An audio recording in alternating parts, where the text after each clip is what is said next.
problema por el que nos vamos a guiar para entrenar nuestro trabajo con listas es el siguiente, lo tenemos escrito acá arriba, y es calcular el promedio de una lista de números. Obviamente un problema bastante típico y que nos puede aparecer en muchas circunstancias. Yo aproveché a definir ahí 4 constantes, que son 4 listas no vacías, como para, por ejemplo, poder hacer más fácil los casos de prueba y poder ir evaluando algunas expresiones a medida que vamos programando.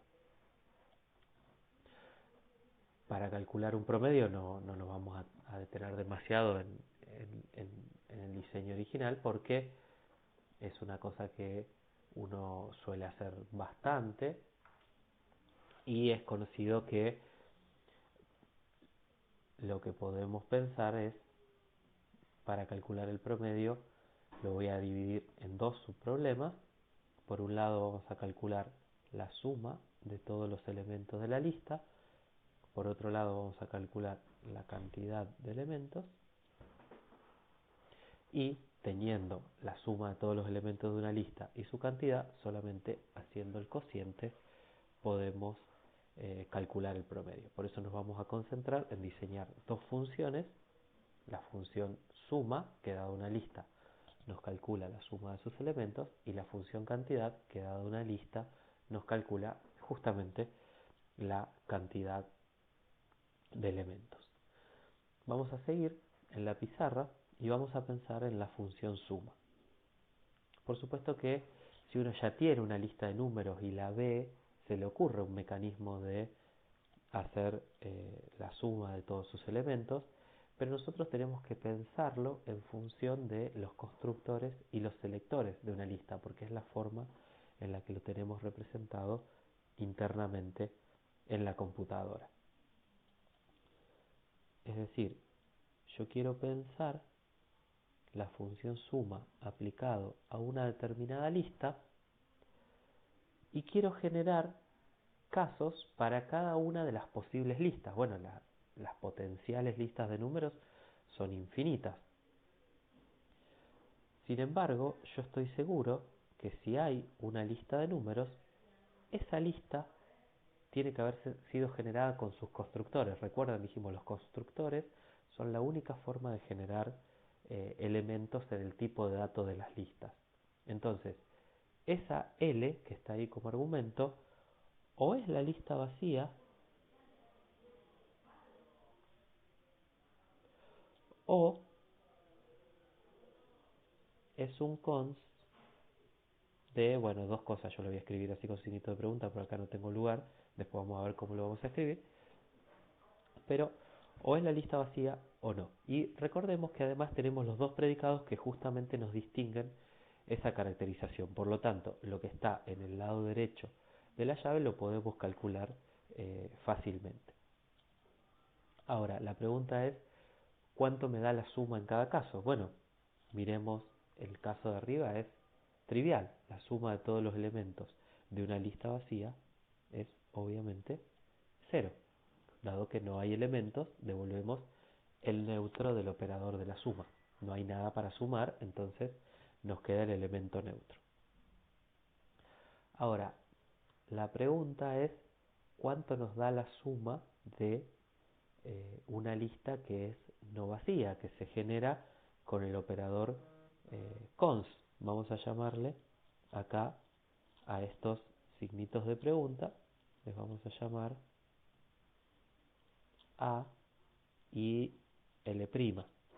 Recordemos que A lo obtenemos con el operador first, y ese vamos a cambiar porque justamente no se ve el prima ahí por el sum, así que le vamos a llamar, si tuvimos una lista que se llamaba L, le vamos a llamar L1. Y entonces L lo puedo descomponer en A y en L1. Recuerden que A es el primer elemento de la lista, que lo obtengo con el selector first, y L1 es el resto de la lista, que lo obtengo justamente con el selector rest. Bueno, ¿cómo sumo yo todos los elementos de L? Bueno, por un lado seguro hay que sumar A. Es decir, esta respuesta es A más algo.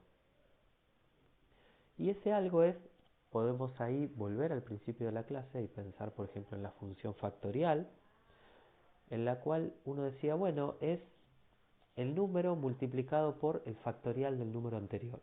Y uno no se preocupaba por definir el factorial del número anterior. ¿Y dónde estaba el truco? En que siempre ibas a ir calculando el factorial del número anterior hasta llegar al factorial de 0, que era 1, porque estaba definido más arriba. Entonces, en este caso, lo que nosotros vamos a hacer es vamos a utilizar la función suma aplicada a L1. Y uno dirá, bueno, pero vos estás definiendo una función de listas si la estás utilizando del lado derecho. Pero ocurre lo mismo que la función factorial. ¿Dónde está el truco y la clave para que esto funcione? En que yo estoy aplicando la función suma a una lista con menos elementos que la original. Si antes yo tenía 20 elementos, ahora tiene 19. Si yo vuelvo a evaluar suma en esa lista con 19 elementos, me va a separar el primero y me va a dejar una lista con 18. Y así sucesivamente hasta que en algún punto llegue a una lista con 0 elementos y ahí yo no vuelvo a invocar a la misma función, sino que devuelvo el valor 0 que está acá. Por lo tanto, esta es una definición recursiva, una definición autorreferencial, pero que está bien definida porque la autorreferencia se realiza con una lista con menos elementos. Y eso me garantiza que esta serie de invocaciones recursivas, se dice a la función, en algún momento va a terminar. Bueno, pensado esto en el pizarrón, podemos pasar a programarlo en Racket. Vamos a arrancar por la función suma. Vamos a empezar su diseño con la asignatura. Para listas de un determinado tipo de datos vamos a utilizar esta notación. Vamos a decir que es una lista y si yo conozco el tipo de datos voy a poner entre paréntesis a qué tipo de datos refiero. Cuando no sepamos el tipo de datos o la lista sea de cualquier tipo de datos, podemos usar solamente list, después lo vamos a ir viendo los ejemplos, o podemos usar cuando la semántica de lo que está dentro de la lista sea relevante, por ejemplo la lista de contactos o la lista de montos como está en la práctica, hacer un diseño detallado tal como aparece ahí. Yo no me voy a rever eso porque lo tienen en la práctica como se hace. Bien, dada una lista de números, entonces lo que vamos a devolver es un único número, ¿no? Esa es la asignatura de la función suma. Pasamos a la declaración de propósito, dada una lista de números, devuelve su suma. Dada la asignatura y la declaración de propósito, pasamos a los casos de prueba y acá podemos usar justamente los ejemplos de más arriba. Es muy importante cuando nosotros hagamos casos de prueba en funciones que procesan listas, que siempre pensemos el caso de la lista vacía. Si bien es muy sencillo, siempre lo vamos a poner como caso de prueba. ¿Por qué? Porque incluso nos va a asistir en la definición. Eso lo vamos a ver cuando lleguemos a ese paso.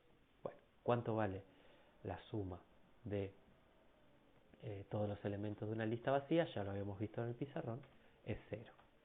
Continuamos con algunos casos más. Podemos pensar cuánto vale en la lista 1 que tengo ahí más arriba para no tener que volver a escribirla, ¿no? Bueno, 7 y 3, 10, 8 y 2, otra vez 10, y 10 y 0, otra vez 10, eso da 30. Vamos a hacer un caso de prueba más. Vamos a sumar los elementos de la lista 4, por ejemplo, y en ese caso tenemos 45. Y ahora sí, podemos pasar a la definición de la función. Ya tuvimos 3 casos de prueba, es muy importante, entonces les recuerdo que pensemos siempre el caso de la lista vacía y uno o más casos en el que se utilice el constructor cons. Bien, ahora sí, estamos en condiciones entonces de definir mi función suma, que tiene un único argumento, eso lo tomo de la asignatura, y tenemos que pasar justamente a lo que se dice en la parte creativa. Si volvemos por un segundo al pizarrón, esta forma de definir la función nos da una idea de qué tipo de construcción yo estoy buscando. Observen que yo hice una discriminación por casos. En el caso que la lista sea vacía hago algo, en el caso que sea no vacía hago otra cosa. Eso me da la idea de que vamos a tener que programar con un condicional. Yo voy a usar el operador cond, aunque como son solamente dos alternativas, uno podría pensar, y está correcto, en un if. Lo vamos a hacer con un cont porque en algunas funciones a veces vamos a tener más de dos alternativas y creo que incluso queda aún, aunque sean dos, queda más claro con un operador condicional. Pero obviamente eso es una cuestión de preferencia de estilos de programación. Dijimos que, entonces, recordando la imagen del pizarrón, hay dos alternativas, ¿sí? La primera es, yo tengo que separar discriminar la situación en la que la lista sea vacía. ¿Cómo me doy cuenta si esa L es vacía? Recordemos que entre los operadores básicos de la lista hay un predicado que efectivamente da verdadero cuando la lista es vacía. Dejo el lado derecho para completar después, aunque en este caso es muy sencillo. Y hay un operador que me dice cuando su argumento es una lista no vacía. Por lo tanto, esos dos operadores que son predicados es los que me permite discriminar entre las dos situaciones en las que yo estoy interesado. Bien, observen bien esta plantilla, vamos a decir, para definir funciones sobre listas, porque les va a servir para prácticamente todos los ejercicios. No exactamente para todos, pero para la gran mayoría. La gran mayoría de los ejercicios que ustedes definan sobre listas van a tener que separar el caso de cuando la lista es vacía y cuando es no vacía. Solo una observación, pero no lo voy a escribir ahora para no confundirlos, o confundirlos todavía más. No sé en qué estado de comprensión están en este momento, no les puedo ver las caras como sería una clase presencial. Acá podemos escribir else siempre que sepamos que lo que viene como argumento es una lista, porque si la lista no es vacía, seguro que es un const. Pero en este caso, si me proveen algo que no es una lista, yo todavía podría separar en otra situación. Lo dejamos así, para este caso es lo mismo, y tengo que pensar cómo rellenar cada uno de los dos lados derechos, que en la imagen del pizarrón era en el lado izquierdo, cuando definimos una función con llaves o por tramos, que seguramente han hecho en análisis matemático, las definiciones las escribimos del lado izquierdo. Bueno, en los operadores condicionales de Racket eso va al revés, y yo creo que ya se han acostumbrado para este momento. ¿Qué pasa cuando la lista es vacía? Ese es el caso más fácil y ya podemos devolver directamente un número que es el número 0. Y ahora, ¿qué ocurre cuando la lista es no vacía? Cuando se construye a partir de un const. Bien, volvamos al pizarrón por un segundo y veamos que lo que hay que devolver es una suma. Bien, yo sé construir una expresión suma en Racket y acá hay que poner dos cosas. La primera de ellas habíamos dicho que era el primer elemento de la lista. ¿Cómo accedo yo al primer elemento de la lista? Para eso justamente tengo un selector que me devuelve su primer elemento, dado una lista no vacía. ¿Por qué yo estoy tranquilo de aplicar acá el operador first? Porque recordemos que si yo llego a este punto de mi programa es porque estoy frente a una lista que es no vacía, con lo cual este operador first no me va a dar error seguramente. Y luego está bien, es el primer elemento de la lista más algo más. ¿Y qué era ese algo más? Bueno, habíamos dicho que las definiciones recursivas me permiten utilizar el resultado de la función en listas más pequeñas. Y acá hago una observación importante para aquellos que ya conocen el método de inducción, que entiendo que en álgebra y geometría lo ven. Sería la misma idea que utilizar la hipótesis de inducción en una prueba por inducción, ¿no? Uno dice, bueno, yo asumo que ya lo tengo demostrado para un número natural menor que el que estoy trabajando. Bueno, en este caso sería decir, yo asumo que ya sé calcular la suma para listas más pequeñas que esta L. Más pequeñas, estoy refiriéndome a con menos elementos. Entonces, justamente vamos a escribir suma de el resto de la lista. Es decir, voy a asumir que se hace calcular la suma del resto de la lista. Y con eso tendríamos la función suma. Fíjense que si ejecutamos, nos va a indicar que todo es correcto. Pasamos los casos de prueba efectivamente y podemos, por ejemplo, evaluar una expresión más acá abajo en alguna de las otras listas, por ejemplo la lista 3, que como tiene números con su opuesto, su suma debería dar 0, ¿no? Bien, entonces eso que está ahí en Racket es exactamente lo mismo escrito de otra manera que lo que está en este pizarrón. La definición recursiva es lo que nos da una herramienta muy poderosa para definir este tipo de funciones. ¿Por qué? Porque nos resuelve el problema en todas las listas menores que la que yo estoy pensando. Menores, recuerdo, en cantidad de elementos. Con lo cual me resulta muy sencillo poder combinar ese resultado con lo que yo tengo que hacer con el primer elemento para devolver el resultado global. Bien, habíamos dicho, recordemos que estamos calculando un promedio, la función suma me da la suma de los elementos de una lista justamente, y ahora habíamos dicho que necesitábamos una función que me dé la cantidad de elementos. Vamos a darle esta asignatura, aunque en principio mi función cantidad no hace nada con los elementos, solamente los cuenta, por lo tanto la misma función que estoy definiendo me podría servir no solamente para listas de números, sino para listas de cualquier tipo. Bien, esa sería la asignatura.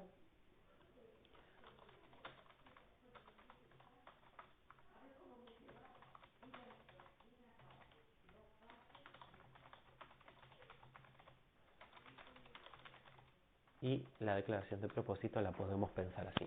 Recordemos otra vez, aunque ya a esta altura seguramente ustedes ya lo dominan bien, la declaración de propósito siempre lo podemos pensar es, dado esto, me devuelve esto otro, que es el resultado. Pasamos a los casos de prueba. Vamos a aplicar la función cantidad, por ejemplo, a la lista vacía. Como dijimos, es muy importante que lo pensemos ahí. Bueno, ¿cuántos elementos tiene la lista vacía? En este caso, también 0 me sirve como respuesta. Y luego vamos a utilizar algunos de los ejemplos de más arriba. Podemos pensar en la lista 2. En este caso tenemos 3 elementos. Y podemos pensar en la lista 3, que son las que no usen en la función suma, aunque no hay ninguna necesidad de no repetir. Y acá tenemos 4 elementos. Muy bien. Ya dado los casos de test, pasamos otra vez a la definición de la función. Y recordemos, el profesor de programación me dijo que si yo escribía este patrón para la definición de la función, muy probablemente no le iba a errar y solamente me iba a quedar completar los puntos suspensivos.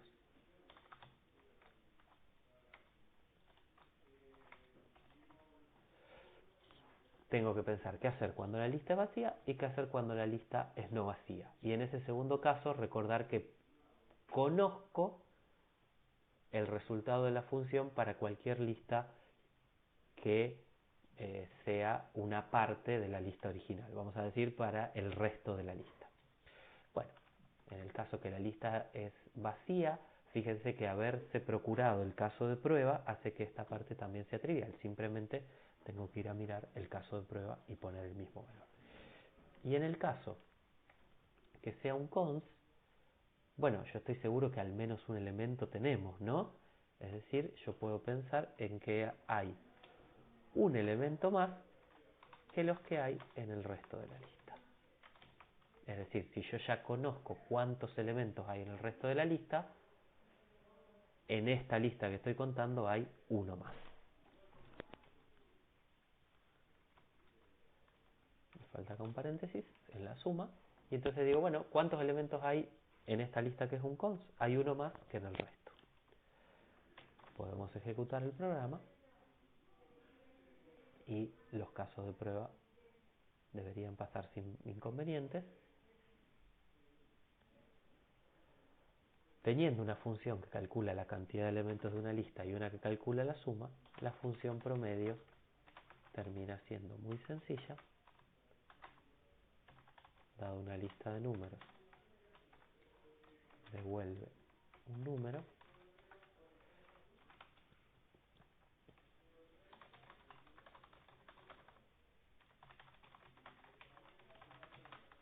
Devuelve su promedio. Vamos otra vez con los casos de prueba. El promedio de una lista vacía es 0.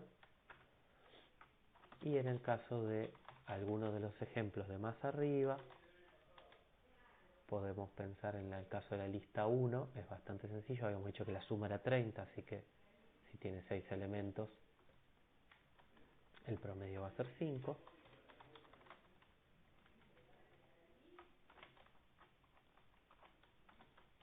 Y vamos a completar con algún caso más. Vamos a pensar en la lista 4. La lista 4 tiene suma 45 y con 9 elementos, así que bueno, también va a tener promedio 5. Vamos a hacer algún caso más. Vamos a poner la lista 2 y la lista 2 tiene 200 de promedio.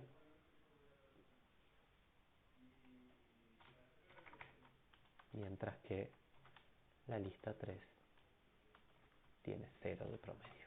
Bien, pasando entonces a la definición, acá uno podría pensar solamente poner el cociente entre la suma y la cantidad de elementos, que era lo que habíamos dibujado en el pizarrón, pero hay que tener en cuenta que cuando la lista es vacía, la cantidad de elementos nos va a dar 0 y no podemos dividir por 0. Por lo que vamos a seguir nuestro patrón de construcción para funciones de listas para justamente separar esa situación. Cuando la lista es vacía, vamos a hacer algo.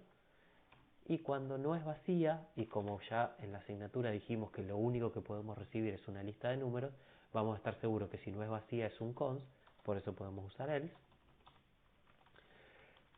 Y dijimos que cuando es vacía yo quiero decir que el promedio es 0, ahí uno puede tomar alguna decisión, que no le guste que reciba la lista vacía y devolver un string con algún mensaje de error o demás.